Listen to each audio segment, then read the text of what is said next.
On an ordinary autumn afternoon in rural Pennsylvania, 3 lives simply stopped existing. Not dramatically, not spectacularly, not in any way that would be immediately noticed by the wider world. It was quiet. It was complete. It was terrifying. 3 identical boys, Marcus James Ashton, Michael Edward Ashton, and Matthew Thomas Ashton, were born on March 3, 1938, at St. Paul's Hospital in Pittsburgh, Pennsylvania, at approximately 2:15 p.m., 2:18 p.m., and 2:22 p.m. respectively. Their mother, Eleanor Catherine Ashton, who had been 42 years old at the time of their birth, an advanced age for childbearing in 1938, spent years marveling at the profound and almost inexplicable synchronicity of the triplets. They moved in unison. They thought in unison. They shared an intangible connection that defied conventional explanation. Eleanor would often tell visitors and neighbors that she needed a scorecard just to tell the 3 boys apart, though this statement was only partially accurate. Despite their identical physical appearance, Eleanor possessed what can only be described as a mother's intuition, an ability to distinguish between her 3 sons through some means that transcended visual identification. She always seemed to know which son was which through subtle cues that other people couldn't perceive. She claimed to hear differences in their breathing patterns, to sense variations in their physical presences, to recognize them through some deep and inexplicable maternal knowing. The triplets' birth had been front-page news in the small rural community of Millbrook, Pennsylvania, a farming town of approximately 1,100 people, located in Crawford County in northwestern Pennsylvania. The local newspaper, the Millbrook Gazette, ran a human interest story under the headline, "3 Identical Boys Born to Local Family. Rare Event Brings Joy to Community." The article described the novelty and rarity of identical triplets and quoted James Ashton, the triplets' father, expressing his wonder and gratitude that all 3 boys had been born healthy and strong. The triplets' arrival added to an already substantial Ashton family. Eleanor and James already had 2 children, Sarah, who was 16 years old at the time of the triplets' birth, and Thomas, who would be born 2 years later in 1940. This meant that Eleanor, a former schoolteacher, now found herself managing a household of 5 children ranging from infants to teenagers.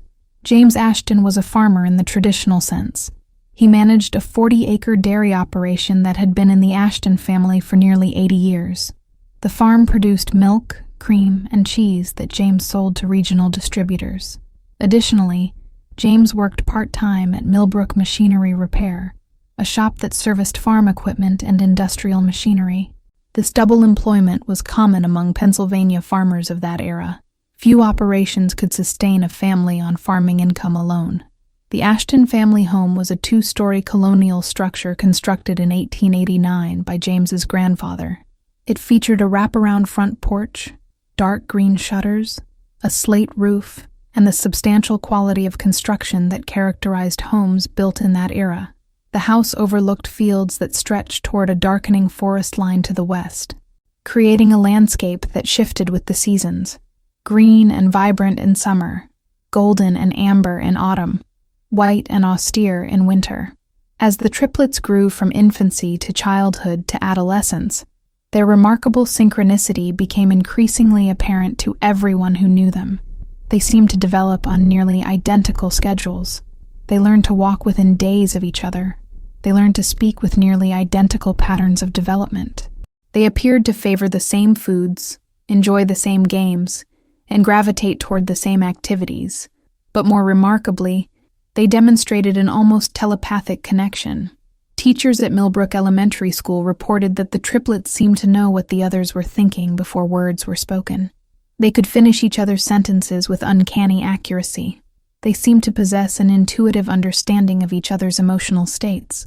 When one triplet was injured or upset, the others seemed to sense it immediately, even when physically separated. This connection was not entirely mysterious from a scientific perspective. Identical twins and triplets do share genetic material, and sometimes demonstrate subtle forms of synchronized behavior and heightened intuitive understanding. But in the triplets' case, the synchronicity seemed to exceed normal parameters. It unsettled some observers and fascinated others. By the time the triplets entered high school in September 1951, they had become something of local celebrities in Millbrook.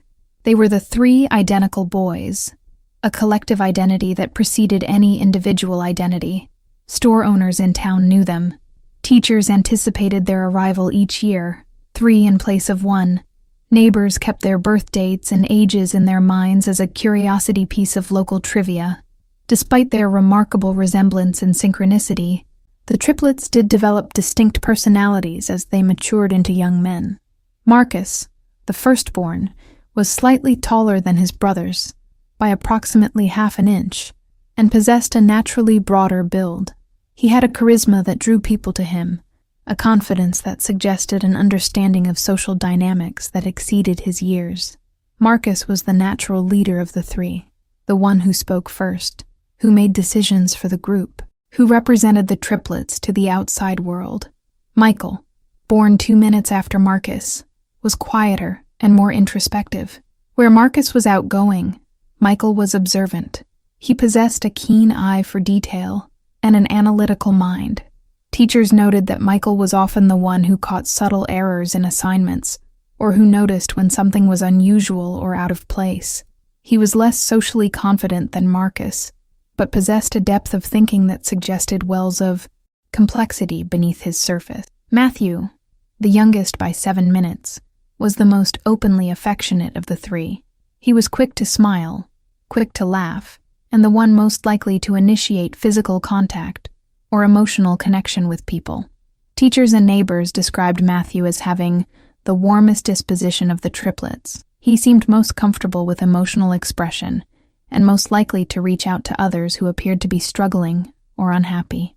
Yet despite these personality differences, they remained profoundly connected.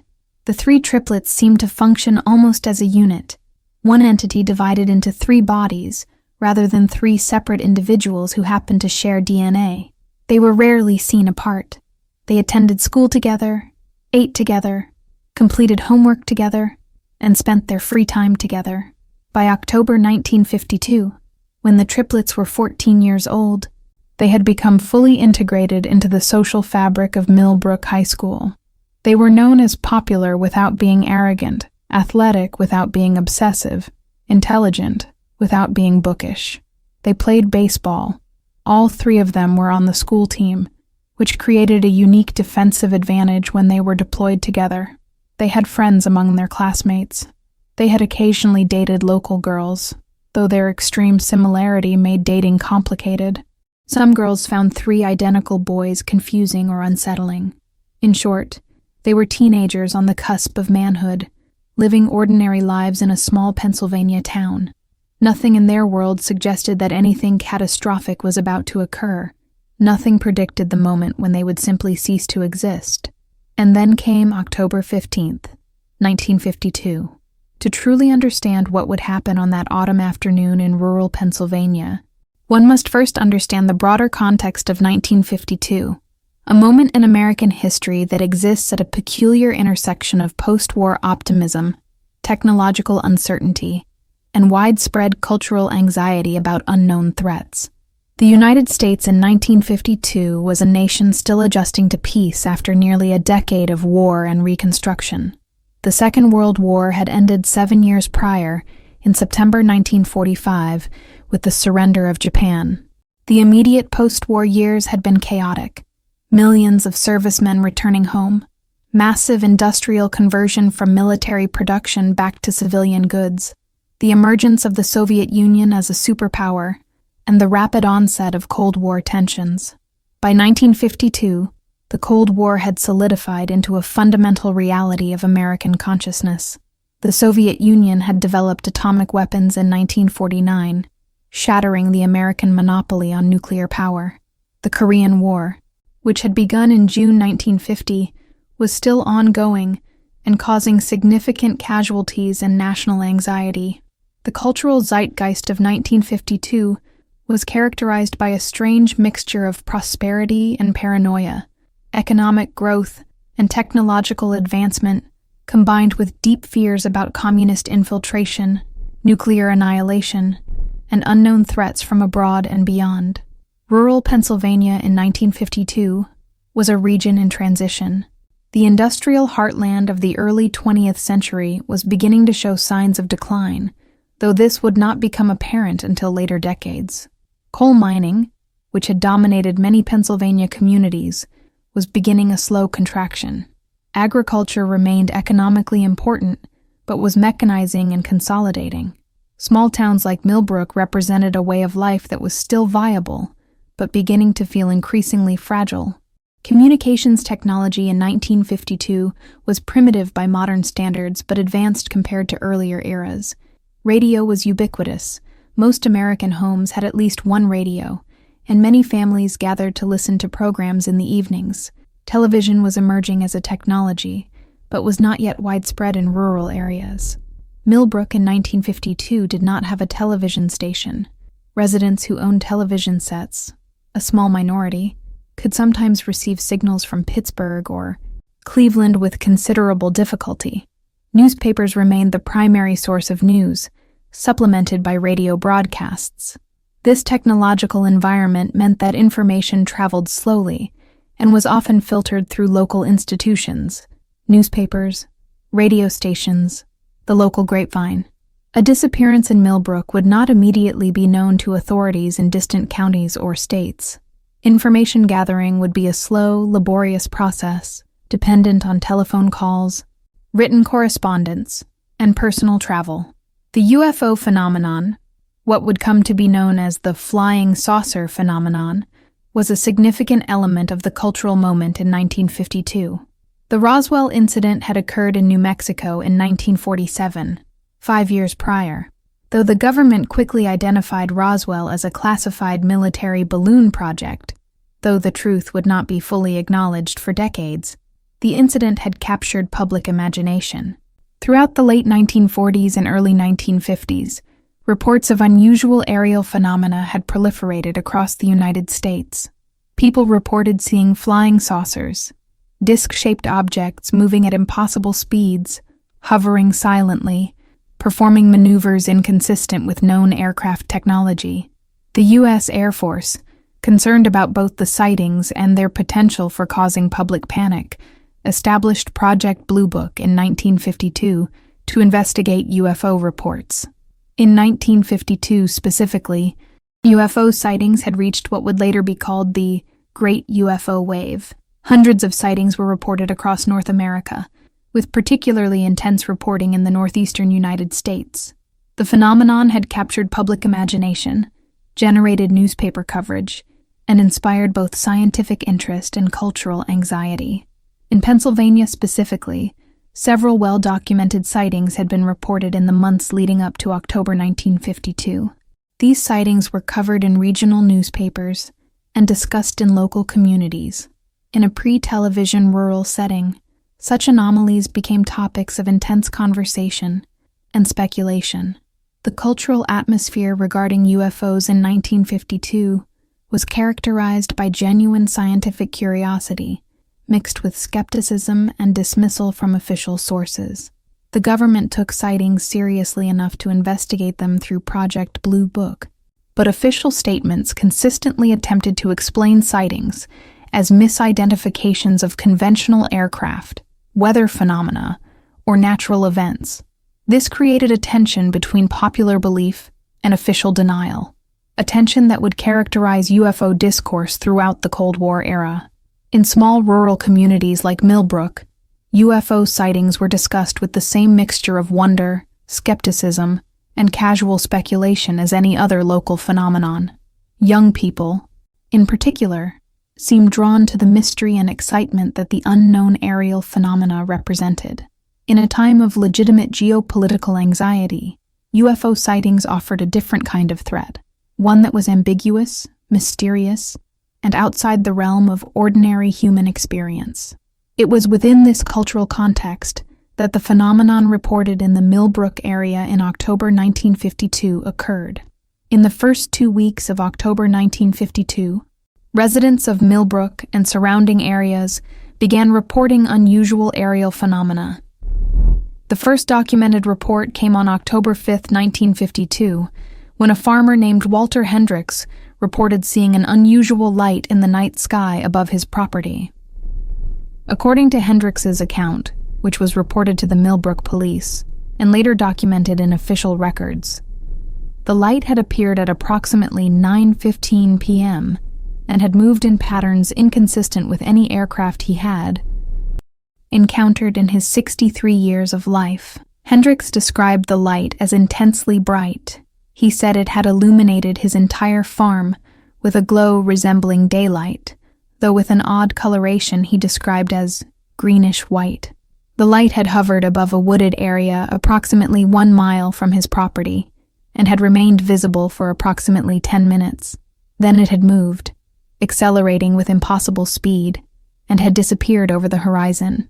Hendricks reported hearing a low humming or vibration sound during the duration of the sighting, a sound he described as felt in his body rather than primarily heard with his ears. Hendricks's report was received with polite skepticism by the Millbrook Police Department. Chief Edward Halverson, who personally took the report, had encountered similar reports before. His standard procedure was to document the report, ask clarifying questions, and suggest that the witness may have seen an unusual aircraft, a weather phenomenon, or a natural event he was unfamiliar with. However, on October 13, 1952, 8 days after the Hendricks sighting, multiple additional sightings were reported on the same night. On this evening, numerous people across Millbrook and surrounding areas reported observing unusual aerial phenomena. The sightings occurred primarily between 8:00 p.m. and midnight. One particularly detailed report came from Gerald Finch, a businessman who lived in a house overlooking rural farmland about 2 miles from Millbrook Center. According to Finch's account, he had been on his back porch at approximately 8:30 p.m. when he observed what he described as a large, disc-shaped object hovering above the forest line. Finch's description was remarkably detailed. He reported that the object had appeared to be approximately 40 to 60 feet in diameter, metallic in appearance, and had featured what he described as rotating lights around its perimeter. The lights had cycled through colors, red, blue, and white, in a regular pattern. Finch reported that the object had hovered silently for approximately 5 minutes, then had moved upward with gradual acceleration and had disappeared into the night sky at tremendous speed. Additionally, on October 13th, a school teacher named Margaret Sinclair reported observing the same or a similar object from a different location. Sinclair's account was similar to Finch's, but came from a different vantage point, approximately 3 miles away. Both descriptions mentioned the hovering motion, the disc shape, the rotating lights, and the peculiar quality of silence combined with the perception of vibration or humming sound. A third report came from a group of teenagers who had been on a country road near the woods. According to their account, they had observed what they described as a glowing object moving across the sky at remarkable speed, changing direction with apparent impossibility, and eventually coming to a complete stop, approximately 300 yards from their position, before ascending and disappearing. By the morning of October 14th, the Millbrook Police Department had received 5 documented reports of aerial phenomena on the night of October 13th. Chief Halverson contacted the Pennsylvania State Police to report the unusual sightings. By mid-October, the U.S. Air Force had been notified through official channels, and Project Blue Book had initiated an investigation into the Millbrook area sightings. The official Air Force investigation, conducted by officers assigned to Project Blue Book, concluded several weeks later that the Millbrook sightings could be explained by a combination of misidentification of conventional aircraft, aurora borealis, northern lights, or other natural atmospheric phenomena. This conclusion was published in official Air Force records and circulated to law enforcement agencies. However, the conclusion satisfied very few people. The witnesses who had reported the sightings expressed frustration with the Air Force explanation. Gerald Finch, in particular, was emphatic that his sighting was not explained by any of the suggested phenomena. He knew what aircraft looked like. He knew what natural atmospheric displays looked like. What he had observed was neither of these things. Among the population of Millbrook, the official explanation generated skepticism. The Air Force investigation had been cursory. Investigators had visited the area for only 2 days and had conducted limited interviews. The explanation offered seemed to many observers to be an official attempt to minimize or dismiss a phenomenon that didn't fit conventional categories. What was particularly notable about the October 13th sightings was that they had occurred on the same evening that the Triplets and other teenagers in the community had been discussing the aerial phenomena. The sightings confirmed that something unusual was occurring. The mystery and excitement generated by the sightings, combined with teenage curiosity and the human desire to witness extraordinary events, had captured the imagination of young people in the Millbrook area. The Triplets, according to accounts from their classmates, had been particularly excited about the reported sightings. They had discussed them in school on October 14th. They had talked about the possibility of observing the phenomena if it returned. They had expressed interest in trying to get a better view if another sighting was reported. This excitement and curiosity would prove to be significant for understanding what would occur on October 15th. October 15th, 1952, began as an unremarkable Wednesday morning in Millbrook. The weather was mild, but increasingly overcast. The forecast called for possible rain later in the day, though nothing severe was predicted. It was an ordinary autumn day in rural Pennsylvania. The Ashton household began its morning as it did most mornings. Eleanor Ashton, the mother, woke early, as was her habit, and began preparing breakfast. James Ashton, the father, was preparing to go to his dairy operation to tend to the morning milking. Young Thomas, the youngest child, was preparing for school. He attended Millbrook Elementary School and had a different schedule than the high school triplets. The 3 triplets woke at approximately 6:45 a.m., as they did most mornings. They showered, dressed in their school clothes, and came downstairs for breakfast. Eleanor had prepared oatmeal, toast, and milk. The triplets ate together at the dining room table, discussing their schedule for the day and any homework or assignments they had pending. According to Eleanor's later account to investigators, the triplets had mentioned the aerial phenomena reported the previous evening. They had expressed continued excitement about the possibility of observing unusual phenomena if another sighting occurred. Eleanor, in her interview with investigators, recalled that she had told the triplets not to get too excited about the sightings, that the Air Force had likely provided a reasonable explanation, and that they should focus on their schoolwork. The triplets caught the school bus at 7:45 a.m. from the corner of Miller Road and the Old Farm Road, approximately half a mile from their house. The bus driver, Ruth Carmichael, a woman in her mid-50s who had been driving the Millbrook bus route for 5 years, reported that the triplets were on board and appeared to be in typical spirits, joking with other students, discussing school matters, engaging in the ordinary banter of teenagers. The bus proceeded along its route, picking up and dropping off other students. By approximately 8:30 a.m., the bus had delivered all passengers to Millbrook High School, located on the eastern edge of town. The triplets proceeded through the school day with their normal classes and activities. According to school records and interviews with teachers and classmates, the triplets attended their first period class, American History, at 8:50 a.m. They attended second period, Mathematics, at 9:55 a.m. At approximately 11 a.m., they proceeded to the school cafeteria for lunch at 11:15 a.m. During lunch, according to classmates who were interviewed by police, the triplets sat with their normal group of friends. One classmate, a boy named Robert Chen, reported that the triplets had been discussing the aerial phenomena and asking other students if anyone had seen any unusual phenomena the previous evening. Robert reported that Marcus had suggested that they should keep watch in case the phenomena appeared again, and that Matthew had joked about trying to photograph any objects they observed. After lunch, the triplets attended their afternoon classes. The afternoon schedule included English class at 1 p.m. and biology class at 2 p.m. School was scheduled to end at 3:05 p.m., with dismissal at 3:15 p.m. At approximately 2:30 p.m., according to an account later provided by a student who had study hall during that period and had overheard a conversation in the hallway, the triplets had been discussing the optional baseball practice scheduled for that afternoon. One of the triplets, the student believed it was Marcus, had made a comment that they had other things to do today and were going to skip practice. This detail would later become significant to investigators. What other things had the triplets planned to do? At 3:15 p.m., the school day ended. Students were dismissed and began moving toward the buses, their cars, or walking to their homes. According to the bus driver Ruth Carmichael, all 3 triplets boarded her bus at approximately 3:30 p.m.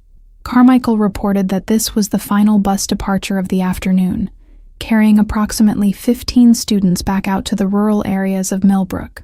The bus proceeded along its route, dropping off students at various stops. According to Carmichael's testimony, she distinctly remembered the time when she dropped the triplets off. She noted it as 3:47 p.m., approximately 3 minutes before her scheduled stop time, because she had been running slightly ahead of schedule. The triplets got off the bus at their usual stop, which was located at the intersection of Miller Road and the Old Farm Road, approximately half a mile from the Ashton house.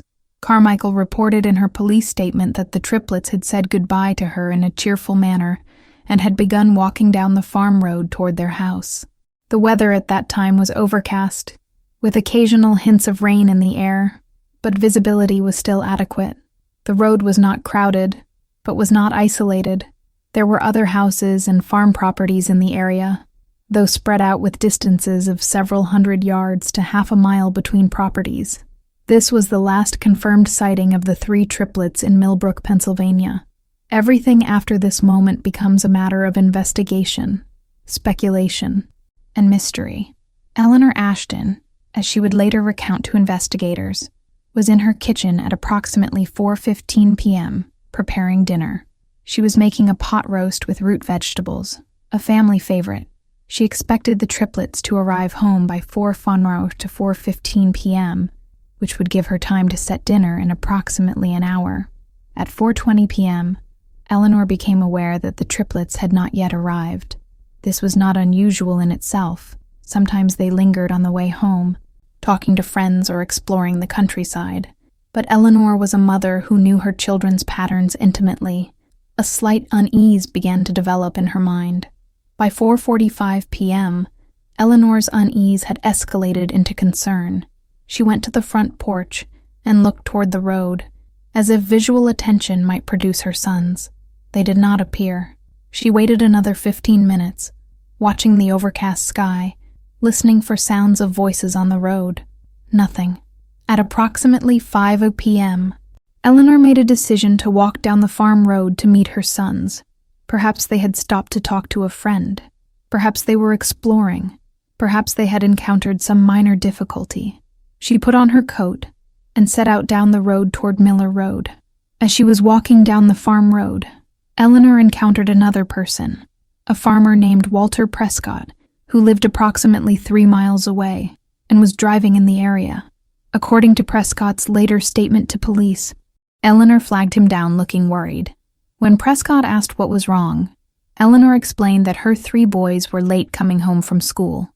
Prescott, a decent man and an acquaintance of the Ashton family, offered to help. He offered Eleanor a ride, and together they drove around the local area searching for the triplets. They drove Miller Road in both directions. They drove several connecting roads. They asked people they encountered if they had seen 3 identical teenage boys. No one had. By 6 p.m., Eleanor and Prescott had been searching for approximately an hour. Eleanor was now experiencing what could only be described as parental panic. Her 3 sons, who had been delivered safely to a bus stop by their school bus driver, had somehow disappeared between that bus stop and their home, a distance of less than half a mile. Eleanor asked Prescott to drive her back home, where she could use the telephone. She needed to contact her husband. At approximately 6:15 p.m., Eleanor called the machinery repair shop where James Ashton worked. She reached him and reported, her voice shaking, that the triplets were missing. They had not come home from school. They were not answering when she walked down the road to look for them. James told Eleanor he would leave work immediately and drive home. He asked her if she had called the police. Eleanor said she had not yet. James told her to call the police right away. At approximately 6:25 p.m., Eleanor made the phone call that would initiate the official response to the triplets' disappearance. She called the Millbrook Police Department and reported to the dispatcher that her 3 teenage sons, identical triplets, had gone missing after being dropped off by their school bus. Police Chief Edward Halverson received the call about the missing triplets at approximately 6:30 p.m. on October 15th, 1952. Halverson was a veteran law enforcement officer with 12 years of service as chief of the Millbrook Police Department. He was a competent administrator and, by the accounts of those who knew him, a fair-minded man with genuine concern for the community he served. However, Halverson had never dealt with anything remotely resembling a disappearance of this magnitude or mystery. The Millbrook Police Department consisted of 6 officers and himself, a small force designed to handle minor offenses, domestic disputes, and routine community policing. Halverson immediately recognized that this situation exceeded the capacity of his department. 3 teenagers disappearing without apparent explanation or evidence was not something he had training or experience to handle. Halverson responded to the Ashton home himself, arriving at approximately 6:50 p.m. James Ashton had also arrived home by this time. Eleanor was in the front room, visibly distressed. Young Thomas was present as well, confused and frightened by the obvious anxiety of his parents. Halverson conducted an initial interview with both James and Eleanor, asking detailed questions about the triplets' daily routines, their personalities, whether they had mentioned any plans to go somewhere unusual that day, whether they had any known problems or conflicts with anyone, whether there had been any recent family issues or stresses. Both James and Eleanor reported that everything had been normal. The triplets had gone to school as usual. They had mentioned being interested in the aerial phenomena reported the previous evening, but this was treated as casual teenage excitement rather than anything significant. They had expressed no dissatisfaction with their lives or their family. They had no known enemies or conflicts. They were good students and had good friends. Nothing explained their disappearance. Halverson asked specifically about the triplets' appearance and clothing. Eleanor provided detailed descriptions.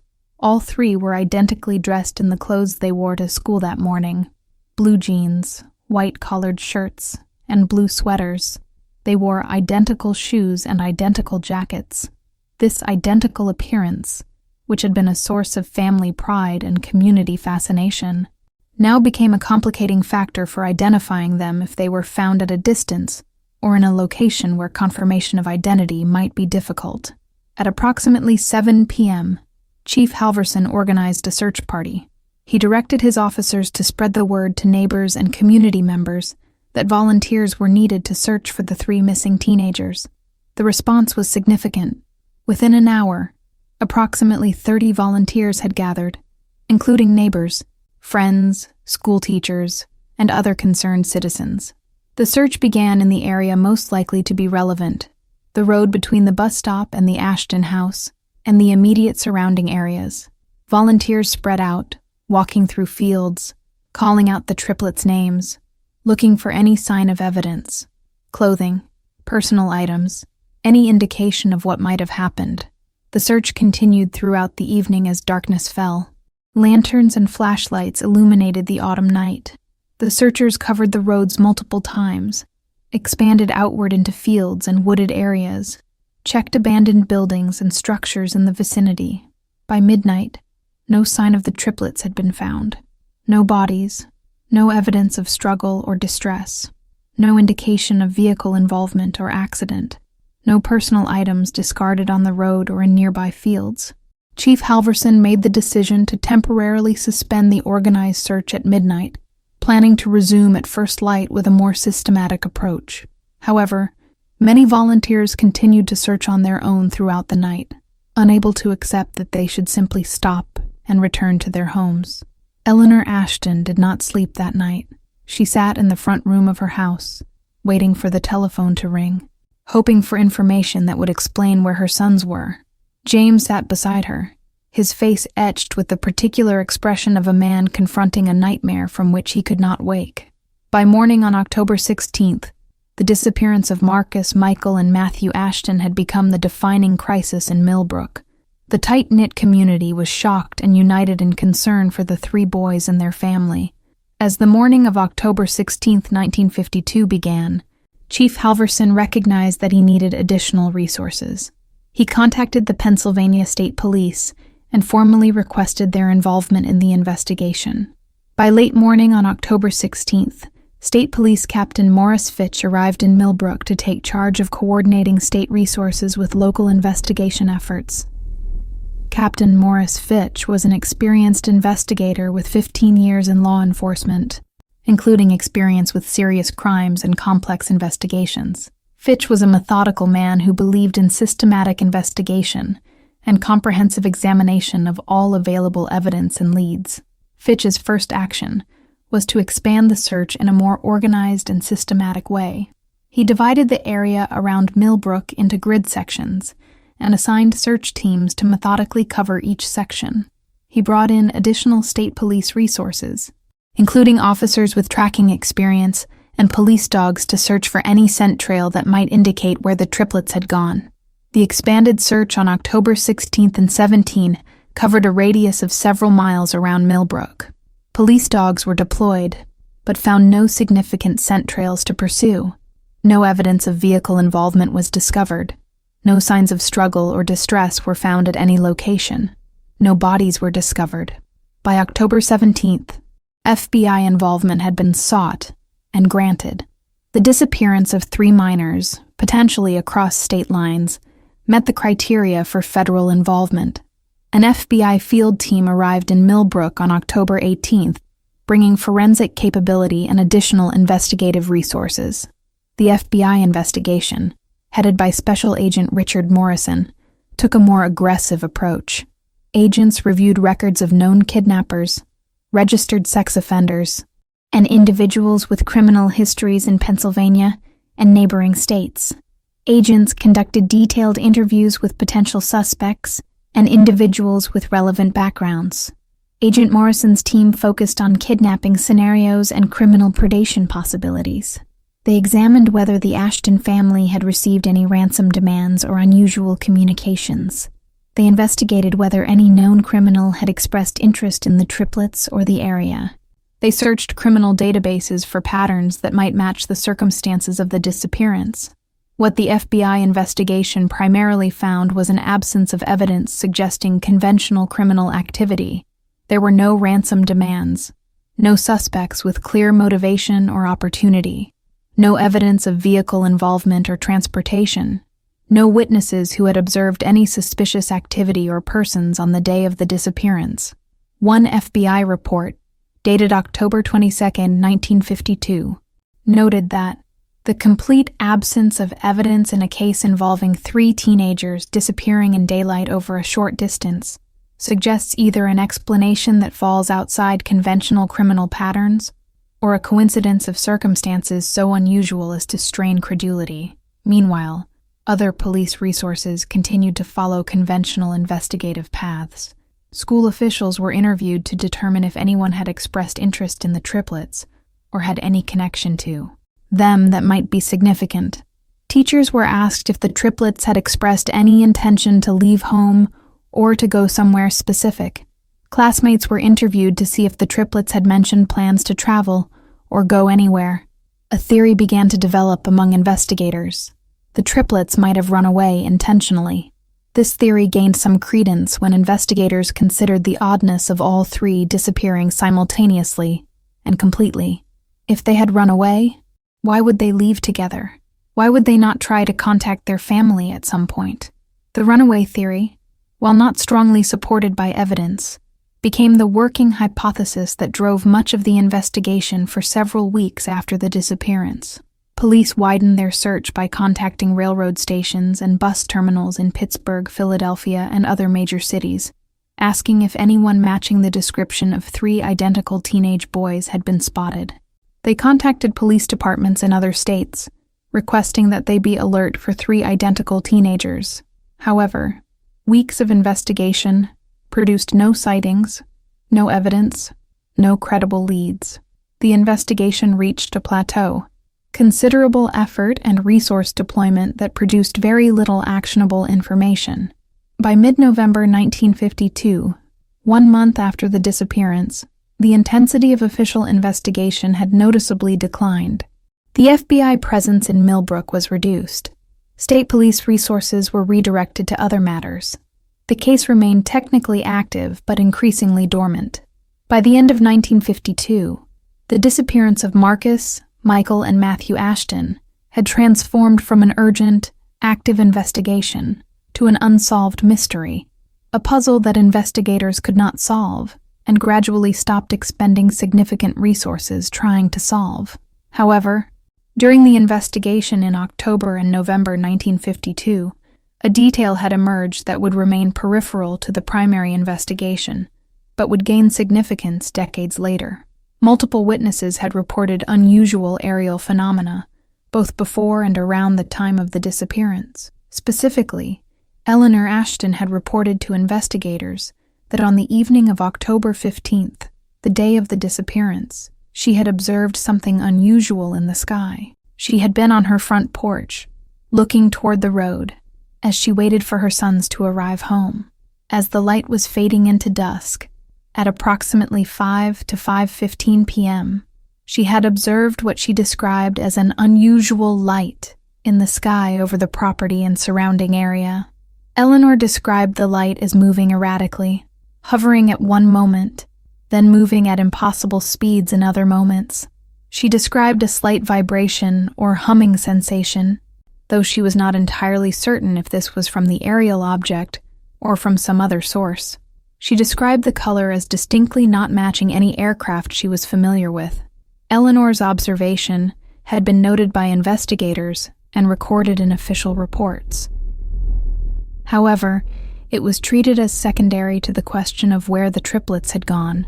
The aerial phenomena had become a topic of curiosity in the area following the October 13th sightings, and Eleanor's observation was potentially explicable as either an actual, unusual aerial object or as her anxious mind interpreting ordinary aircraft or atmospheric phenomena in unusual ways, given her emotional state as she realized her sons were missing.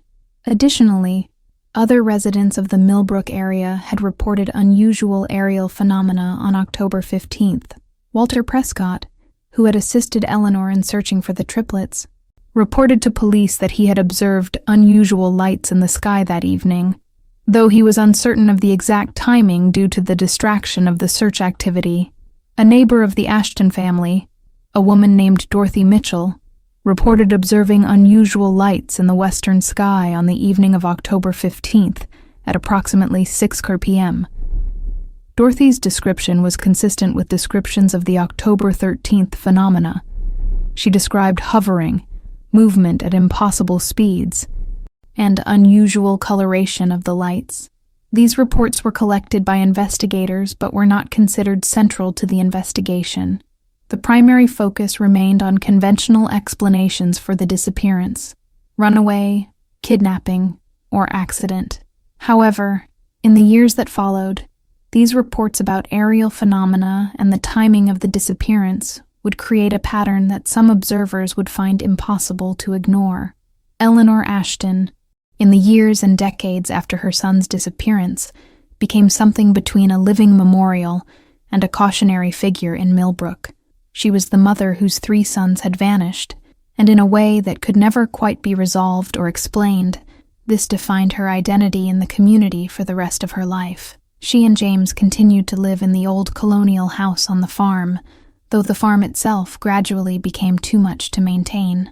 Eventually, they sold most of the land, keeping only the house and a small parcel around it. James died in 1967, 19 years after the disappearance, and many who knew the family believed that the unresolved tragedy of losing his 3 sons had accelerated his decline and death. After James's death, Eleanor remained in the house alone.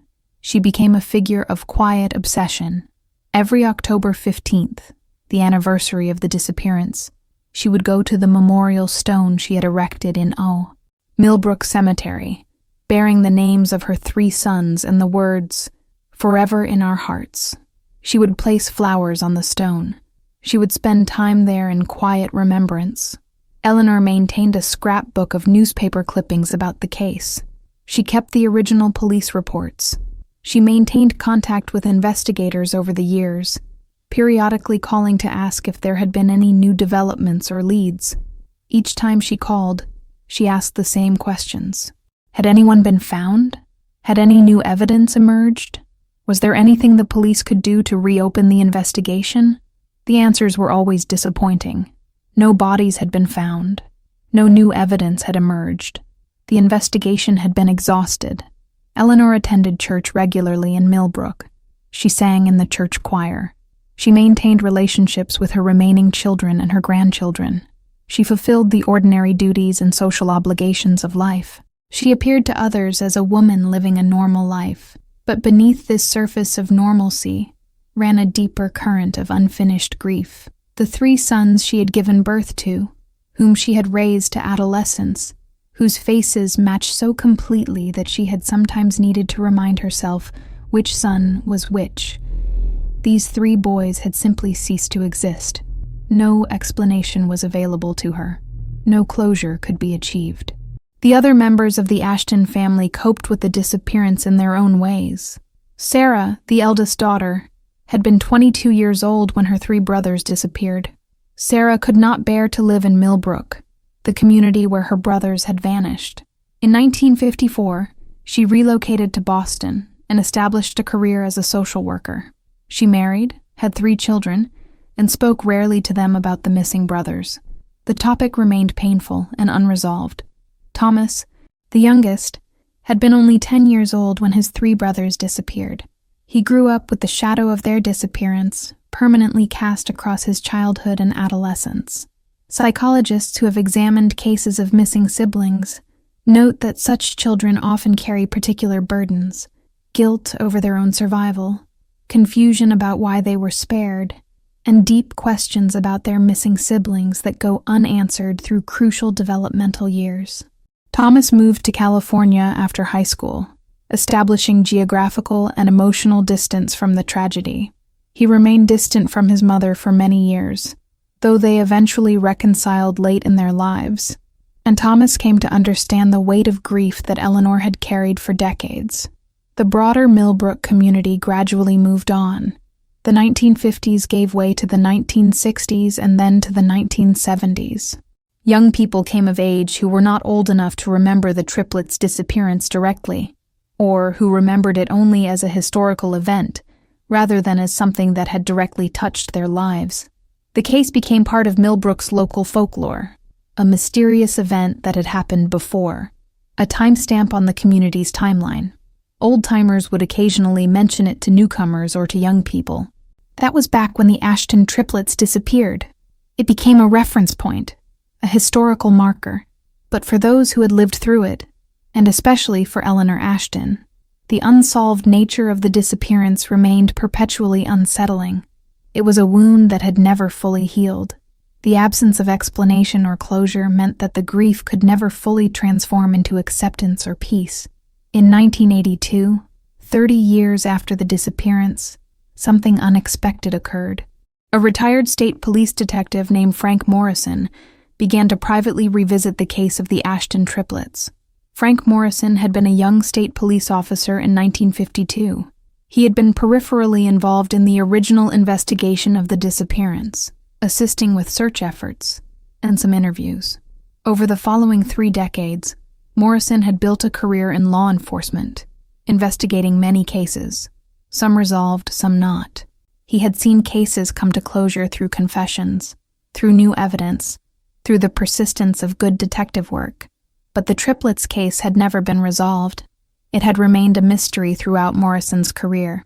As Morrison approached the end of his career and contemplated retirement, he found himself increasingly troubled by this unfinished matter. Morrison was a methodical man and possessed what might be called an obsessive attention to detail. He believed in the power of persistent review and systematic examination of available evidence. In his final years before retirement, he began to consider the possibility of taking another look at the case, not in any official capacity, but as a private project to try to make sense of a mystery that had eluded official investigation. In 1982, shortly after retiring from the state police, Morrison requested copies of all files related to the 1952 disappearance from the Pennsylvania State Police Archives. The files were substantial, accumulated documentation of an investigation that had involved significant resources but had produced no resolution. Morrison began to read through the materials systematically. He reviewed case notes taken by various investigators. He read witness statements. He examined investigation reports from the FBI, the state police, and local police. He reviewed the timeline that had been compiled. What Morrison noticed? Reading through 30-year-old materials with fresh eyes and without the pressure of an active investigation was something that had been collected but never systematically analyzed. Throughout the witness statements and investigative reports were references to unusual aerial phenomena reported in the days before the disappearance. These phenomena were mentioned in several witness statements. In some cases, they were mentioned in passing, as if the witness felt obligated to mention something, but was uncertain of its relevance. In other cases, they were described in more detail. What had happened to these references was that they had been collected, documented, and then essentially dismissed by investigators as irrelevant extraneous information. The investigators had focused their investigation on conventional criminal patterns: kidnapping, voluntary runaway, or accident. The aerial phenomena had not fit within these conventional frameworks, so they had been marginalized. Morrison, however, was struck by something that the original investigators, working under the pressure of an active investigation and focused on conventional explanations, had perhaps overlooked. The unusual aerial phenomena had been reported on October 13, 1952. The triplets had disappeared on October 15, 1952. That was a gap of only 2 days. Morrison did not believe in coincidence. In detective work, as in mathematics, coincidences required examination. If 2 unusual events occurred in close temporal proximity, the possibility of connection deserved exploration. Morrison began to research historical records related to UFO sightings and unusual aerial phenomena in Pennsylvania during 1952. He contacted colleagues who still worked for the state police and asked if they had any archival materials about the aerial phenomena reports from that period. Gradually, Morrison began to construct a more complete picture of what had been reported in the Millbrook area in October 1952. The picture that emerged was more substantial than Morrison had initially realized. The phenomena reported in the Millbrook area during October 1952 were not isolated incidents. They were part of a larger wave of sightings across Pennsylvania and surrounding states during that time period. Project Blue Book, the U.S. Air Force's official program for investigating UFO sightings, had documented numerous reports from Pennsylvania in October 1952. Some of these reports came from credible witnesses, scientists, military personnel, business leaders, educators. Many of the sightings had been covered in regional newspapers, though they had been largely forgotten or dismissed in the decades since. Morrison discovered newspaper accounts from the Meadville Gazette, the Pittsburgh Press, and other regional newspapers that described these sightings in more detail than was contained in police records. Multiple credible witnesses, farmers, businessmen, school teachers, town officials, had reported seeing unusual aircraft-like objects or lights moving in patterns inconsistent with conventional aircraft. One particularly detailed account came from a businessman named Gerald Finch, whom Morrison had already identified in the original police files. Finch had reported seeing a large disc-shaped object hovering over the woods near the Ashton property on the evening of October 13, 1952. Morrison was able to track down Finch, who was still alive and living in the Meadville area. When Morrison contacted him, Finch confirmed his account and provided additional details that 30 years of memory and reflection had not faded. Morrison also discovered, through research of historical records and newspaper archives, that several other regions of Pennsylvania had reported disappearances of persons around the same time period that the triplets disappeared. In one case from north-central Pennsylvania, a man had disappeared on October 12, 1952, and his body had never been found. In another case, a family had reported their teenage daughter missing on October 14, 1952, in a region 40 miles away. That girl had been found 3 days later, wandering on a road with no memory of where she had been or what had happened to her. The missing girl's name was Catherine Mills. Her case had been documented in police files.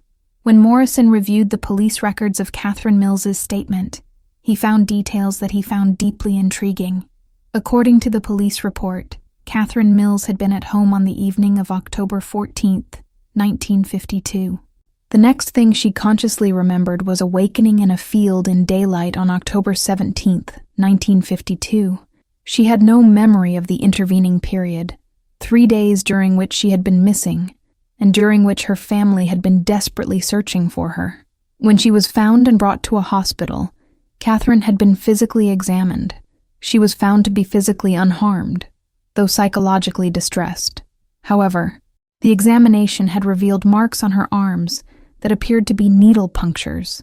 Catherine reported that these marks caused her no pain, which was unusual. Typically, a puncture wound would produce some level of discomfort or sensitivity. The official determination at the time had been that Catherine Mills had experienced a psychological episode or breakdown. The doctors hypothesized that she might have attempted to harm herself, or that she had wandered away in a state of psychological distress and lost track of time during her missing period. But when Morrison reviewed these records in 1982, he was struck by the temporal proximity to the triplets' disappearance and the pattern of inexplicable loss of time. Catherine Mills had disappeared on October 14th. The triplets had disappeared on October 15th. Catherine Mills had been missing for 3 days. The triplets were still missing 30 years later. Morrison was now entering territory that went well beyond conventional detective work. In 1952, official investigators could not publicly explore theories of extraterrestrial involvement without risking their professional credibility. But by 1982, the case was cold. The investigators involved in the original investigation were mostly retired or deceased, and Morrison was no longer constrained by active professional concerns. Morrison began to construct a theoretical framework that connected the aerial phenomena, the temporal coincidences, the pattern of disappearances, and the case of the Ashton triplets. He hypothesized that the triplets' disappearance might be connected to the UFO phenomena that had been observed in the area, and that the boys might have been taken by something or someone outside the realm of ordinary criminal investigation. In the spring of 1982, Frank Morrison decided to approach Eleanor Ashton directly. He was not an official investigator. He was a retired detective pursuing a private investigation into a case that had eluded resolution for 30 years. But he felt that Eleanor Ashton, who had never stopped searching for answers, deserved to know what he was discovering. Eleanor Ashton was 80 years old in 1982. She still lived in the old colonial house on the farm, the same house where her 3 sons had grown up, and from which they had disappeared. She had received visits from police officers before, periodic contacts on anniversaries of the disappearance, or when some insignificant lead had been pursued, but these visits always ended with disappointment. When Frank Morrison appeared at her door one afternoon, Eleanor initially approached the encounter with the guardedness of someone who has been disappointed many times. But Morrison was different from the official investigators who had previously contacted her.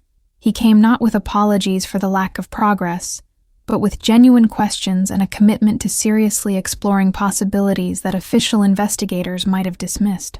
Morrison interviewed Eleanor at considerable length, asking her detailed questions about the days preceding the disappearance.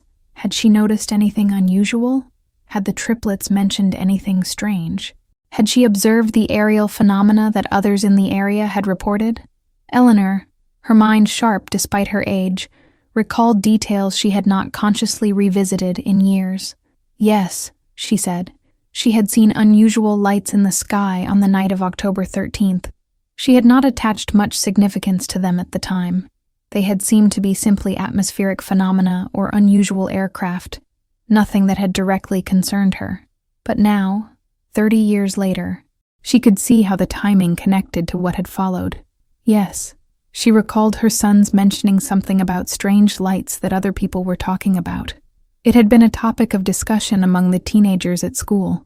It had been the kind of thing that captured young people's imagination and interest. More significantly, Eleanor revealed to Morrison something that she had not clearly articulated to the original investigators, though it had been recorded in their files. On the evening of the disappearance itself, she had observed something unusual in the sky. She had been on the front porch, watching the darkening sky, as she waited for her sons to arrive home. It was approximately 5 down to 5:15 p.m. The sun was setting. The light was fading. That was when she had seen it. She described it as an object moving erratically over the property, moving in patterns that did not correspond to any conventional aircraft movement, hovering at one moment, then moving at impossible speeds in the next moment. She described a luminescence to the object, a glow that seemed to illuminate the surrounding area with an uncanny light.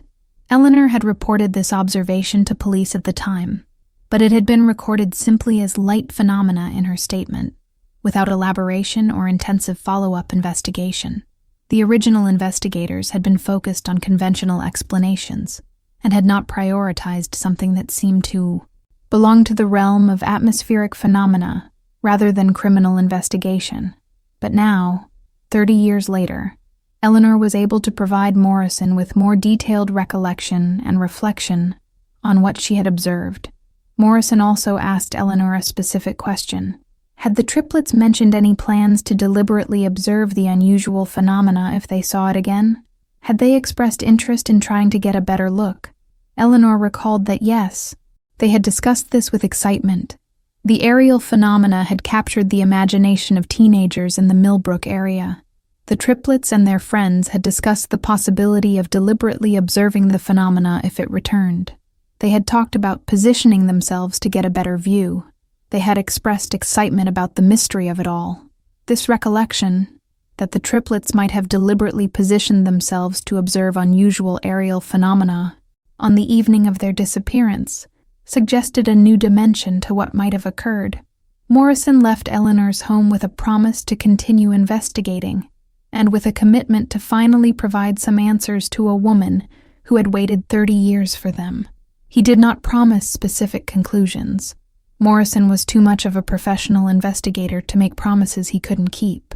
But he promised that the case would be taken seriously, that he would pursue every investigative angle available to him, including those that official channels might dismiss or avoid. Over the following months, Frank Morrison pursued multiple investigative leads and compiled what he would later call a comprehensive analysis of available evidence related to the triplets' disappearance and the broader pattern of unusual phenomena in the region during 1952. Morrison conducted interviews with people who had reported aerial phenomena in October 1952, now themselves in their 70s and 80s.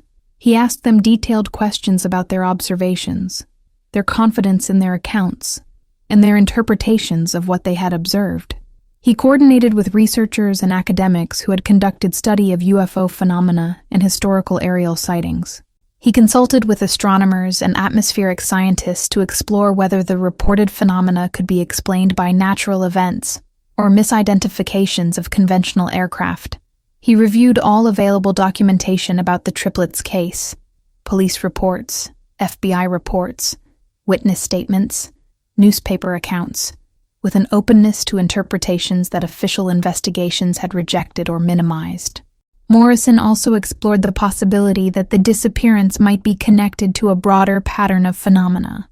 He researched similar disappearance cases from other regions of the United States during 1952 and the surrounding years. He looked for patterns, temporal patterns, geographical patterns, similarities in witness descriptions or circumstances. What Morrison gradually constructed was a theoretical framework that, while not provable through conventional forensic evidence, accounted for most of the strange features of the case.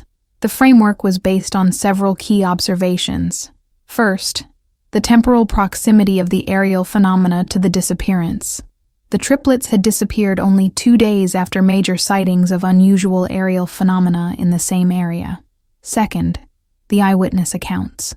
Multiple credible witnesses had described seeing unusual objects or lights that moved in ways inconsistent with conventional aircraft technology in 1952. The descriptions had been consistent across different observers and different vantage points. Third, the complete absence of conventional evidence of criminal activity. There were no ransom demands, no suspects with clear motivation or opportunity, no evidence of vehicle involvement or transportation, no witnesses who had observed any suspicious activity or persons on the day of the disappearance. Fourth, the circumstantial evidence that the triplets may have been deliberately observing the sky on the evening they disappeared. The triplets had expressed interest in the phenomena. They had discussed the possibility of observing them if they occurred again. They had skipped optional baseball practice on the day of the disappearance, for reasons that were never clearly established. Fifth, the pattern of similar disappearances and strange occurrences in surrounding areas during the same time period. Catherine Mills's disappearance with loss of time. The case of the man who disappeared and was never found. These cases suggested that something unusual was occurring across a broader geographical area during October 1952. Morrison hypothesized that the 3 identical triplets had positioned themselves to observe the aerial phenomena, that they had been observed in turn by the occupants of the craft, and that they had been taken aboard the craft for reasons unknown, scientific observation, genetic study, or purposes beyond human comprehension. Morrison recognized that this hypothesis was speculative. It could not be proven through conventional forensic evidence. It rested on circumstantial connections and the interpretation of ambiguous evidence. But Morrison believed that this hypothesis accounted for the available evidence better than any conventional theory that had been offered over the previous 30 years. In the fall of 1982, Frank Morrison compiled his findings into a comprehensive private report. The report was not published. It was not submitted to official authorities. It was shared with Eleanor Ashton and kept in Morrison's personal files. In the report, Morrison explicitly stated that he was offering a hypothesis rather than proven facts. He acknowledged the speculative nature of his conclusions. He was not claiming certainty or definitive proof. However, Morrison argued that based on the pattern of available evidence, the most reasonable hypothesis was that the 3 Ashton triplets had been taken by extraterrestrial intelligence operating a spacecraft or advanced aircraft that had been observed in the region during October 1952. The report outlined Morrison's reasoning: the temporal proximity of phenomena to disappearance, the eyewitness accounts of unusual aerial phenomena, the triplets' demonstrated interest in the phenomena, the complete absence of conventional criminal evidence, the pattern of similar cases in the region, and the physical evidence of unusual phenomena reported by multiple witnesses. Morrison's report was not a wild speculation disconnected from evidence. Rather, it was a systematic attempt to make sense of available evidence using a hypothesis that fell outside conventional criminal investigation, but which, Morrison argued, accounted for the pattern of evidence better than conventional explanations. When Morrison shared his findings with Eleanor Ashton, he provided her with copies of relevant documents, interviews, and analysis. He also provided her with a copy of his private report. Eleanor's response was complex. She was not surprised by the theory of extraterrestrial involvement. In fact, she had come to suspect something similar herself over the 30 years of searching for answers. What she found comforting was that someone, a retired law enforcement officer with professional training and investigative experience, had taken this possibility seriously enough to develop a coherent analysis. Eleanor did not publicize Morrison's findings widely. She understood how such claims would be received in a skeptical world, but she shared the information with her remaining family members. She found comfort in the theory, which offered a different kind of closure than conventional explanations might have provided. If her 3 sons had been taken by extraterrestrial intelligence, then at least there was an explanation that transcended ordinary human criminality or accident. In some way, her sons had encountered something extraordinary. The disappearance of Marcus, Michael, and Matthew Ashton remains officially unsolved. The case files are archived. No prosecution has occurred. The 3 boys have never been found. Frank Morrison's theory, while internally consistent and supported by circumstantial evidence, remains speculative. Morrison himself acknowledged this in his private conversations with Eleanor. He was not claiming certainty. He was offering an explanation that fit the available evidence. Eleanor Ashton lived to be 94 years old, passing away in 1997. Throughout her remaining years after Morrison's investigation, she maintained that her 3 sons had likely been taken by extraterrestrial intelligence. She did not publicize this belief widely, understanding the skepticism with which such statements would be received. But the theory provided her with a sense of meaning and closure in her grief that she had lacked for the 30 years before Morrison's investigation. Eleanor created a memorial garden at her house dedicated to her 3 sons. She maintained the scrapbook of newspaper clippings and documentation. She kept the memorial stone in the Millbrook cemetery maintained, and she carried to her grave the knowledge that somewhere her 3 sons existed, whether in the memory of the community, in the realm of mystery and the unexplained, or in some other dimension entirely. The Millbrook community eventually moved on. The town transformed. Millbrook High School closed due to consolidation with neighboring districts. The farmland around the Ashton property was eventually developed for residential housing. The old colonial house on the farm was sold to new owners who knew nothing of the historical event that had made it notable. But among those who remember, and among those interested in unexplained disappearances and mysterious phenomena, the case of the Ashton triplets endures. It represents a mystery at the intersection of conventional detective work and the far stranger realm of unexplained phenomena. The questions remain. Did 3 identical boys simply run away and disappear without a trace, leaving no evidence, no sightings, no confirmation that they ever survived beyond that October afternoon? Did they fall victim to a criminal predator whose identity was never discovered? Did they encounter an accident or tragedy that left no evidence? Or did they encounter something that transcended conventional human experience, something that removed them from this reality and left their mother with 3 decades of searching for answers that would never be fully resolved? The absence of resolution, the lack of closure, the endless questions. These are what make the Ashton triplets case so unsettling. Even nearly 70 years after the fact, it is a case that challenges our understanding of how reality works, what we can know about the world, and what mysteries might persist even in an increasingly documented and surveilled modern world. The answer remains absent. The 3 boys remain absent, but the questions they left behind remain present.